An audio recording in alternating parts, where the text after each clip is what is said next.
Good morning সকলকে। এবং সকাল সকাল আমি চলে আসলাম আমার বাড়ির সামনে। রাতে প্রচণ্ড বৃষ্টি হয়েছে। এই বৃষ্টি হওয়ার কারণ কিছুদিন ধরে নিম্নচাপ আছে। এই নিম্নচাপ পাওয়ার জন্য আমাদের ঘর বাড়ি সব কিছু পরিবেশ যেন জলে কাদায় একবার পরিপূর্ণ। তো পরিপূর্ণ হওয়ার কারণ এখন যেহেতু বর্ষাকাল, সেই কারণে এইগুলো পরিপূর্ণ হচ্ছে। আর আমাদের ঘর বাড়িগুলো আমি যেন বর্ষাতে যেন ঝকঝকে চকচকে আমি দেখাচ্ছি। গাছপালাগুলো চিরসবুজ চিরসবুজ, তেমনি কান্নাও ভালো লাগে, সবারই ভালো লাগে। বর্ষাকালে যত বৃষ্টি হবে তত গাছপালা পরিপূর্ণ ঝকঝক একদম ফুটে বেশ সাজিয়ে গুজিয়ে বেশ ফুটে আসে।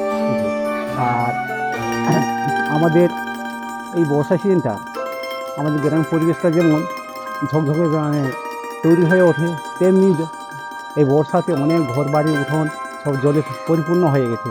কিছু কিছু জায়গায় উঠোন পর্যন্ত জল উঠে গেছে, যেহেতু জলের কোনো পাস নেই, জলের কোনো লাইন নেই। যে জলটা যাবে খালের মধ্যে পয়েন্টের মাধ্যমে, সে জলটা যেতে পারছে না। কারণ পাশে ফিশারি আছে। ফিশারি কী চাইছে? ফিশারি একটা জিনিস চাইছে যে আমার ছোটোখাটো পুকুর ডোবার জল যাতে আমার ফিশারিতে না আসতে পারে, তার জন্য উনি জল নিতে চাইছে না। আর কারণ জল যদি পাস হয় তার বড় ফিশারি, তার বড় ফিশারি থেকে হয়তো ট্যাংরা মাছ, মাগুর মাছ অনেক কিছু উঠে আসতে পারে, যার কারণ উনি আর মাছ জলটা নিতে চাইছে না। এইভাবে চলছে আপাতত।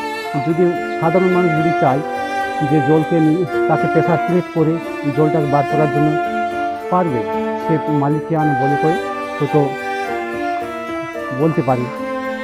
তো এইভাবে চলছে বর্ষাকাল। তো আর আমাদের এইসব ঘর বাড়িগুলো দেখো যে যেহেতু মাটির ঘর খুবই কম আছে, মাটির ঘর থাকলে হয়তো এই বর্ষাতে অনেক কিছু ভেঙে চুরে যেত।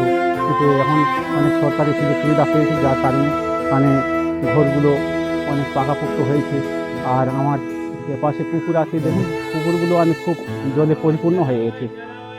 ওই সাইড থেকে অনেক কচুর পানা ভেসে ভেসে এই ছোটোখাটো পুকুরে ভর্তি হয়ে যাচ্ছে। ও পাশে আবার অনেক গাছপালা পুকুরের মধ্যে লতানো গাছগুলো আছে। লতানো গাছগুলো খুব মোটামুটি ফুটিয়ে উঠেছে। আর আমার এর পাশে একটা রাধাকৃষ্ণ একটা মন্দির আছে, আমাদের কৃষ্ণার মন্দির। উনি 3 বেলা পুজো দেন, 3 বেলায় পুজো খান এই রাধাকৃষ্ণ মন্দিরে। পাশে দেখুন একটা কচু গাছ, মানকচুর গাছ আছে। এর পাশে ফুল গাছ আছে। এই ফুলটা আমরা বেশিরভাগ এই ফুলটা পুজোতে ব্যবহার করি। এই ফুলটা খুব ভালো ফুল। আমরা আমাদের কিছু কিছু বাড়িতে এই ফুলটা রাখি, তো খুবই ভালো এই ফুলগুলো। আর এর পাশে দেখুন এই রাস্তাটা এর আগে ছিল না। রাস্তাটা হয়ে মোটামুটি 2 বছর 1.5 বছরে আনুমানিক এরকম হবে।